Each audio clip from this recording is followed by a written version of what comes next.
Teddiursa Comm Day in Pokemon Go. I'm gonna break down the top tips to help you guys max out with this amazing, shiny, green teddy bear in Pokemon Go. So you know what time it is. Welcome to the Training Club. Here we go.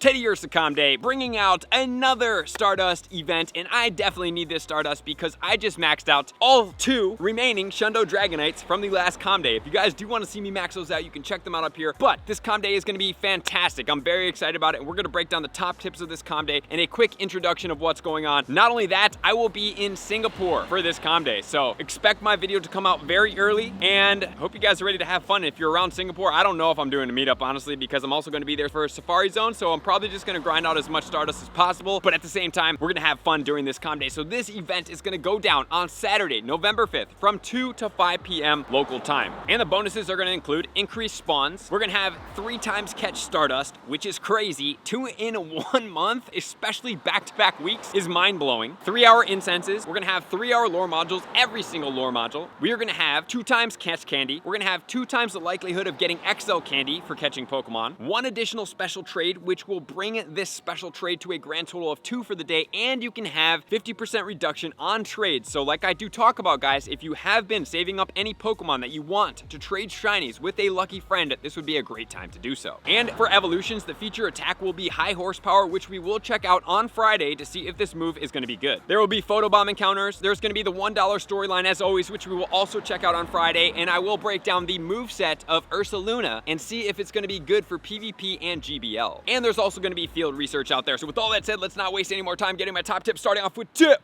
number 1.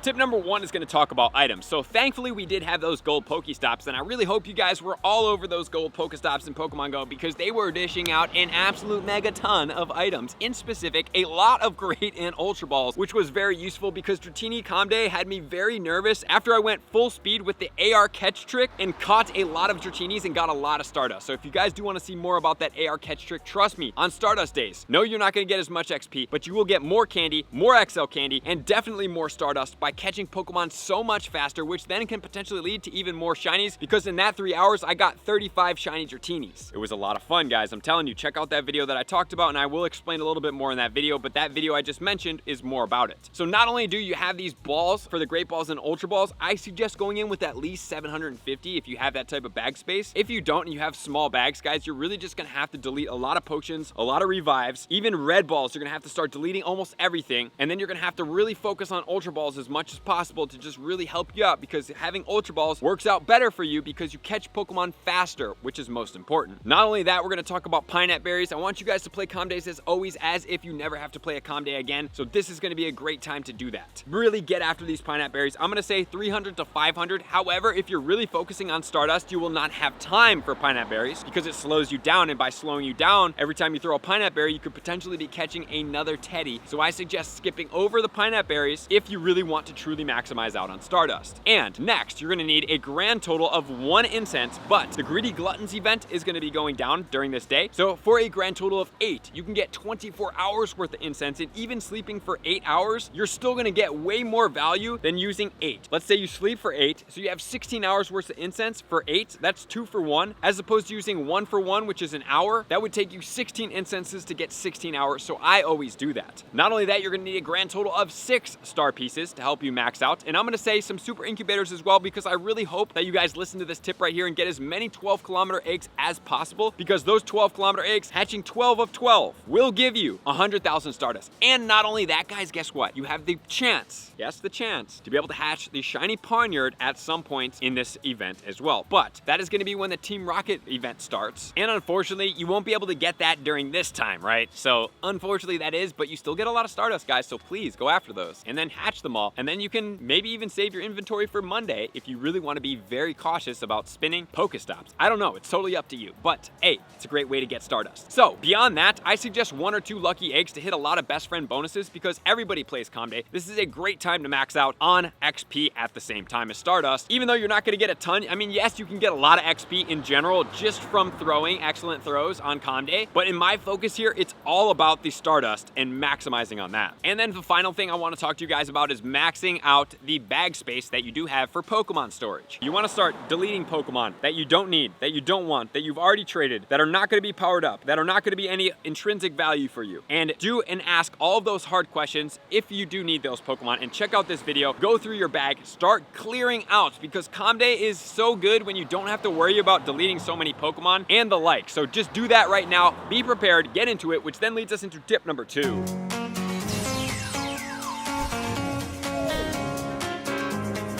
Tip number 2 is going to be all about where you play. As always, guys, great areas to play in are going to be downtown areas that have a circular movement to them, or a square movement, or an oval. Anything that you are doing some type of looping format, it doesn't matter what the loop actually looks like. As long as you eventually get back to where you were, is a great way to do so. It gives time for the lures and the spawns, preferably with a lot of Pokestops and a lot of natural spawns, so you do get a lot of turnover there. And then you have more areas outside of just where you're playing at, so that you can go and get more research coming from those Pokestops, because it's very important to have those Pokemon, but then also have the stops in the capacity to go after it. So that's very important as well. And then as far as the lure modules, regular versus premium, there's nothing in here that's going to boost these premium spawns, because Teddy is a normal type Pokemon and no premium lures do that. However, if you're sitting in a relatively stationary spot, you're going to want premium lure modules because they turn things over faster. I would recommend a premium lure like the Mossy lure module, because you have potentials to get Butterfree in there, which will give you more Stardust. However, if you have a bigger area and you're going to be walking quite a distance, regular lure modules are perfectly fine because they don't cost as much, and they are going to give you the opportunity to come around with more time in between the spawns, so that there's not so much wasted. With all that said, let's get into tip number 3.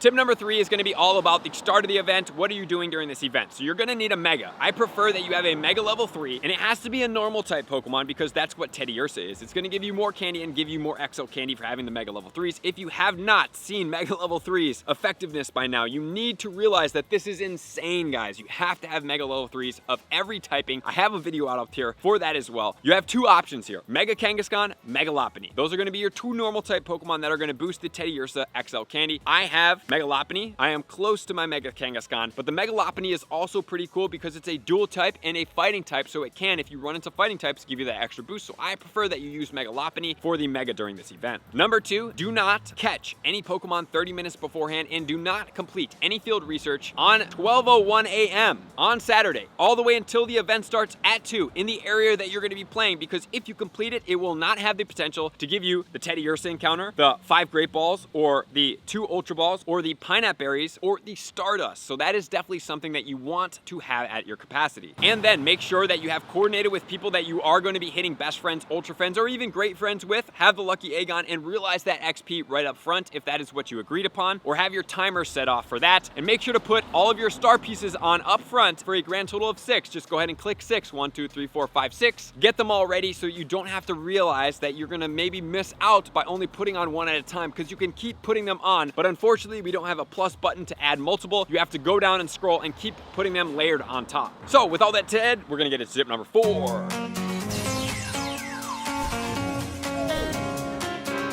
Tip number 4 is going to be about Teddiursa. We're going to have the IVs for Ursaring. Unfortunately, not have the IVs for the Ursaluna right now because it's not even out yet in Pokemon Go. So the weather boost that is going to boost Teddiursa is going to be partly cloudy weather, being a normal type Pokemon. At field research, it's going to be 569. However, level 30, 100% IV is going to be 1138, meaning if it is any condition but partly cloudy weather, 1138 will be the highest CP that you can find. So that is the guaranteed, only guaranteed 100% IV CP that you will see that is going to be guaranteed that. But if it is weather boosted, that's going to take it all the way to 1233, which will then make the 11 number irrelevant if it is there. If you do see an 1138, that means it could be a hundo, but it also could not be a hundo if it is not level 30. If it's level 31, 32, or 33, it's going to have different IV ratios. So those are the 2 100% IVs to keep in mind. I also will put a guide out for everybody out there to help max out on all my social channels at the Trainer Club with 2 Bs on Instagram, Twitter, and it's even going to be in the community tab of my YouTube channel. And then finally, let's talk about the field research. If you have the November field research memorized of the ones I told you are going to be best, you're going to want to max out on those. You're going to want to capitalize. You're going to do the best of your abilities to make sure that this happens. So if you're able to stack up any of those field research of the Stardust boost, or even if there's a greedy gluttons, I will put out in the tips that's going to help you guys max out. I will make sure you guys are aware of that. To encounter that field research, give it a gold raspberry, run from it. On Comm Day, you catch all of these Stardust boosted Pokemon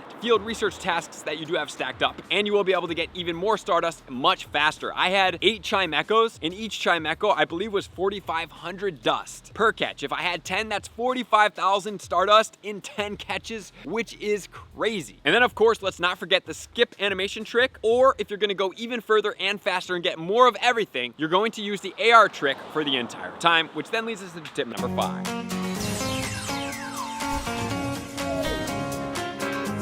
Tip number 5 is going to be about post-event trading and special trades. Remember, 2 special trades, 50% reduction. If you do have a shiny Pokemon that neither of parties have, and you want to pay that premium of best friends for lucky Pokemon, I suggest it's at least a best friend, because that means it's going to be 40,000. On this Comm Day, it's going to be broken down to 20,000 Stardust. Yes, 20,000, which is much more manageable. You can trade 2 shinies that you don't have for the price of 1 normally, which is a very good deal. So you can do that if that's going to be it. But also, I would suggest trading a lot of Teddies after the event, because we also have during the post-event Ursaring Raids, tier 4, that will extend Comm Day. Not the bonuses, but Teddy spawns for 30 minutes in a 300-meter radius around where you are playing. And I also would encourage you to trade a lot of Teddies, because number 1, 50% reduction in Stardust. Number 2, you can get Luckies, and those Luckies can go to Hundos, and those Hundos can get powered up for half the Stardust. If Ursaluna is going to be worth your money, time, effort, and resources to power up in Pokemon Go, which again, we will check out on Friday. But for the Ursaluna Raids, 1682 will be the 100% IV at level 20, or if it's going to get boosted in partly cloudy weather, it will be 2103. And those tier 4 raids are going to be great because they will extend Teddiursa Comm Day. You will have the same exact shiny rates that you would have throughout the day, which is very important. You will not get the bonuses of the increased catch candy, the increased chance of XL candy, the Stardust increase, but you can still get more shinies, which I think is really cool, honestly. So you guys make the play, but you get the 30 minutes for a 300-meter radius around, and there is now a timer implemented into the game. So if you have like 10 minutes left and you walk too far, and then all of a sudden the timer disappears, all it means is you walk too far away from the radius, so you have to walk back closer to that, and you will be able to get it. So that's going to be the Teddiursa tips. Enjoy, have fun, but most importantly, get as much Stardust as possible. Thank you guys for tuning in as always. To all my likers, comment, subscribers, Patreon members. Everybody takes their support, subscription, invitation to us. Love and see you guys out in the next video. Peace.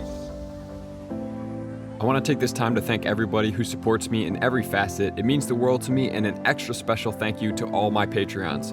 I greatly appreciate the extra support to continue to allow me to pursue Pokemon Go full time, allowing me to create my daily video uploads in the most timely fashion for everyone's benefit. Plus, I get the amazing experience of sharing my creative processes behind the scenes and raiding all around the globe with select upper tiers. Thank you everybody for being a part of the Trainer Club. You all mean the absolute world to me, and I will see you guys out on the next video.